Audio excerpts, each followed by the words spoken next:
Selamat pagi semuanya. Jadi kami kelompok 6 akan mempresentasikan materi yang berjudul Masyarakat Pasar dan Kegiatan Ekonomi.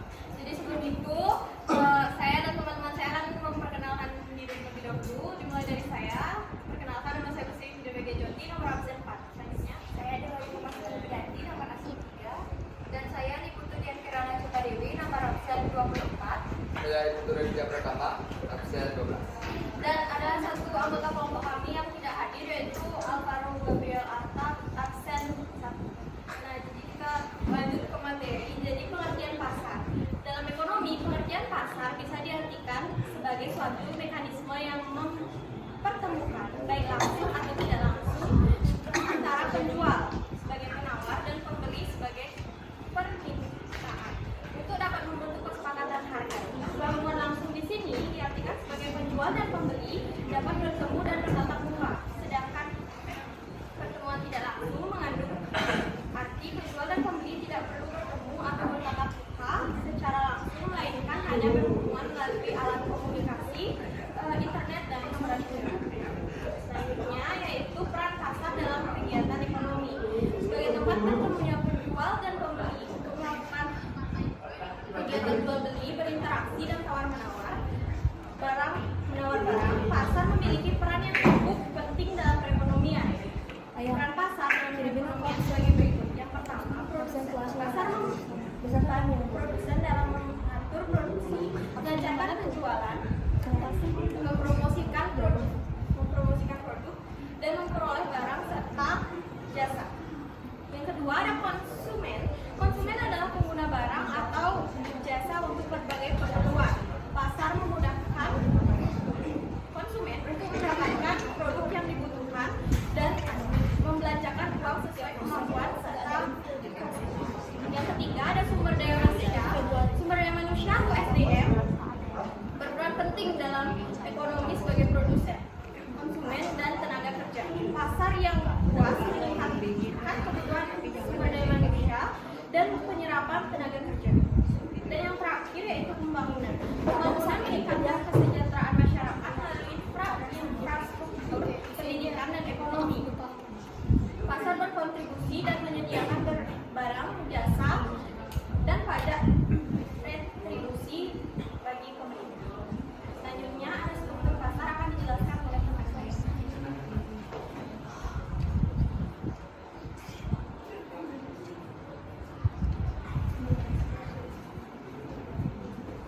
Baik, di sini saya akan menjelaskan mengenai struktur pasar. Yang pertama ada pasar persaingan sempurna. Pasar ini di mana banyak penjual dan pembeli sehingga harga ditentukan oleh mekanisme pasar tanpa ada pihak yang mempengaruhinya. Ciri-ciri utamanya seperti yang pertama, banyak penjual dan pembeli. Yang kedua, barang bersifat homogen. Yang ketiga, penjual dan pembeli adalah price taker. Dan yang keempat, informasi pasar sempurna. Yang kelima, tidak ada hambatan masuk dan keluar pasar. Dan yang terakhir, faktor produksi mudah bergerak. Kondisi pasar. Yang pertama, kurva permintaan perusahaan horizontal. Yang kedua, harga ditentukan oleh keseimbangan permintaan dan penawaran. Keunggulan dari pasar persaingan sempurna. Yang pertama, efisien alokatif. Yang kedua, harga kompetitif. Yang ketiga, tidak ada eksploitasi. Dan adapun kelemahannya, yang pertama, sulit ditemukan secara nyata. Yang kedua, kurangnya inovasi. Yang ketiga, tidak ada perlindungan terhadap pelaku pasar kecil. Contoh dari pasar persaingan sempurna. Yang pertama, pasar beras. Yang kedua, pasar sayur-sayuran. Yang ketiga, pasar buah-buahan. Dan yang terakhir, pasar toko baju. Baik, selanjutnya ada pasar persaingan tidak sempurna. Pasar persaingan tidak sempurna adalah struktur pasar di mana jumlah penjual lebih sedikit dibandingkan jumlah pembeli.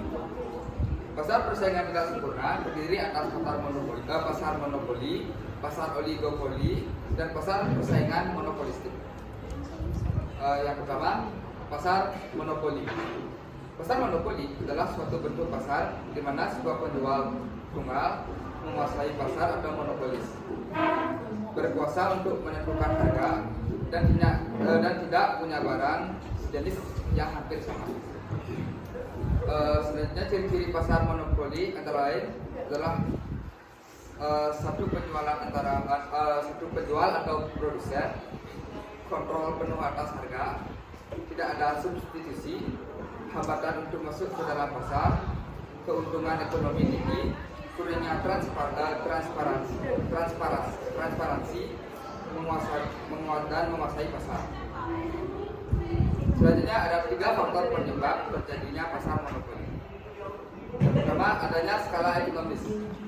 Selanjutnya, penguasaan sumber-sumber ekonomi sebagai input bagi proses produksi. Dan terakhir, adanya undang-undang yang mengatur dan memiliki hak paten atau hak cipta.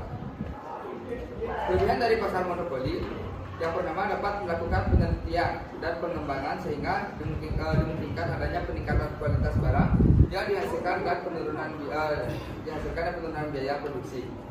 Yang kedua dapat melakukan spesialisasi, mendapatkan bahan mentah yang relatif murah dan dapat menggunakan teknologi yang canggih. Hal tersebut dapat dilakukan karena perusahaannya besar dan skala produksi yang besar juga. Kelemahan dari pasar monopoli, yang pertama menciptakan ketidakadilan karena perusahaan monopoli dalam jangka panjang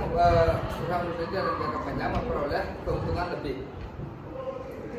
Adanya unsur eksploitasi baik terhadap konsumen maupun terhadap pemilik faktor produksi. Terjadi pemborosan atas penggunaan sumber daya ekonomi. Tidak memberikan kesempatan pada perusahaan lain yang lemah untuk tumbuh dan berkembang.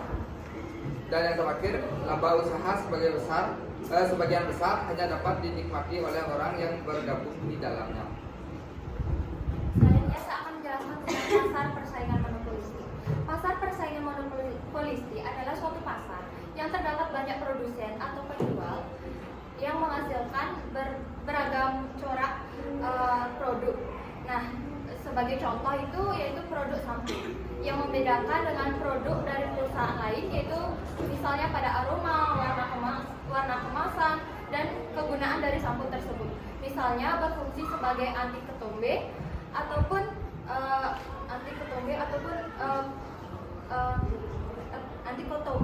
rambut rontok dan lain sebagainya. Selanjutnya saya akan menjelaskan tentang ciri-ciri dari pasar persaingan monopolistik. Yang pertama yaitu terdapat banyak produsen atau penjual. Dalam pasar persaingan monopolistik terdapat banyak penjual atau produsen, namun tidak sebanyak dengan pasar persaingan sempurna. Yang kedua yaitu barang yang dijual berbeda corak. Setiap perusahaan menghasilkan barang atau jasa yang berbeda ataupun sejenis. Namun antara perusahaan satu dengan perusahaan yang lain dapat membedakannya dari segi ukuran, sisi keistimewaan produk dari perusahaan lain, dan lain sebagainya. Berbeda dengan pasar persaingan sempurna yang hanya memiliki satu produk saja. Yang ketiga yaitu perusahaan atau industri memiliki kekuasaan yang kecil untuk mempengaruhi harga. Perusahaan dapat mempengaruhi harga, namun mendapatkan sedikit kekuasaan dalam mempengaruhi harga karena dalam hal ini barang yang dihasilkan bersifat berbeda dari coraknya. Yang keempat yaitu persaingan promosi penjualan yang aktif. Untuk mempengaruhi pilihan pembeli, maka perusahaan melakukan promosi atau persaingan bukan melalui harga. Dalam persaingan ini biasanya menekankan dalam hal segi kualitas ataupun kemasan yang menarik. Yang kelima yaitu tidak adanya hambatan dalam memasuki pasar. Yang berikutnya adalah kelebihan dari pasar monopolistik. Yang pertama yaitu perusahaan bebas keluar masuk dalam pasar. Yang kedua terdapat banyak perusahaan sehingga pembeli dapat memilih barang-barang yang untuk keperluannya. Yang ketiga yaitu terdapat beberapa produk yang berbeda di pasar sehingga pembeli akan lebih selektif dalam memilih produknya. Yang terakhir yaitu pasar monopolistik berisi barang-barang atau produk-produk untuk keperluan hidup sehari-hari. Lalu adapun kelemahan dari pasar persaingan monopolistik. Yang pertama yaitu tingkat persaingan terbilang cukup tinggi baik dari segi harga, kualitas ataupun pelayanan. Yang kedua yaitu perlu adanya inovasi baru dari perusahaan agar bisa bertahan dalam pasar ini. Yang ketiga, karena skala ekonomi yang cukup tinggi, maka membuat perusahaan-perusahaan itu membutuhkan modal yang cukup tinggi. Lalu adapun peran IP terhadap jenis dan struktur pasar. Yang pertama yaitu memperpendek jarak. Jarak antara pembeli dan penjual menjadi semakin dekat karena bantuan adanya internet dan teknologi. Yang kedua yaitu memperluas pasar. Jangkauan pasar dari produk yang ditawarkan penjual semakin luas dan dapat mencapai seluruh pelosok dunia. Yang ketiga, perluasan jaringan mitra kerja. Baik produsen maupun konsumen dari berbagai belahan dunia tanpa batasan negara dapat saling bermitra untuk kebutuhan ekonominya. Yang keempat yaitu biaya yang lebih efisien. Interaksi antara penjual atau pembeli tidak harus melakukan pertemuan fisik sehingga dapat mengurangi biaya transportasi. Lalu yang berikutnya adalah meningkatkan citra perusahaan. Citra perusahaan dapat secara cepat berkembang karena jangkauan internet yang cukup luas dan masif. Yang berikutnya adalah menyederhanakan proses layanan. Yang terakhir yaitu memperluas akses informasi produk. Informasi produk dapat secara mudah dan cepat menyebar ke seluruh dunia dan calon-calon pembeli dapat dengan mudah mengakses informasi tersebut di mana saja dan kapan saja. Baik, di sini saya akan menjelaskan mengenai pasar oligopoli. Pasar oligopoli adalah pasar yang didominasi oleh beberapa perusahaan besar yang menghasilkan kompetisi terbatas. Adapun ciri-ciri struktur pasar oligopoli, yang pertama, jumlah perusahaan yang terlibat lebih dari 2, tetapi cukup dari 10. Yang kedua, terdapat perusahaan raksasa yang menguasai sebagian besar pasar. Dan yang ketiga, terdapat perusahaan kecil yang juga beroperasi di pasar. Dan yang terakhir, persaingan dagang tidak sempurna. Selanjutnya, saya akan menjelaskan faktor-faktor yang menyebabkan terbentuknya pasar oligopoli. Faktor-faktor tersebut, yang pertama, skala ekonomi, penggabungan perusahaan, adanya produsen atau penjual yang menguasai pasar, kekuatan untuk masuk dan keluar pasar. Yang kedua, pasar oligopoli yang dapat kita temukan yaitu perusahaan rokok, industri jasa penerbangan, industri kendaraan bermotor, perusahaan semen, pabrik timbun, operator telekomunikasi, dan produsen internet.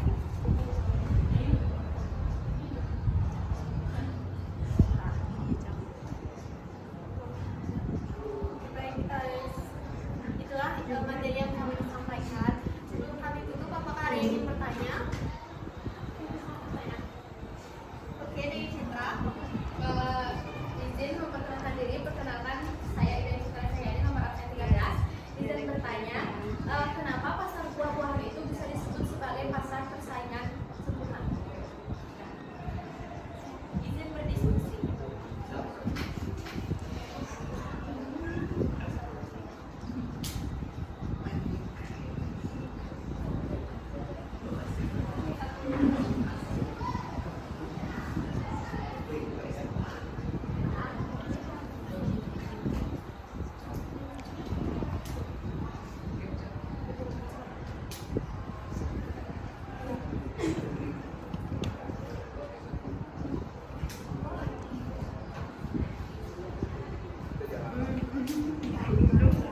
Izin menjawab pertanyaan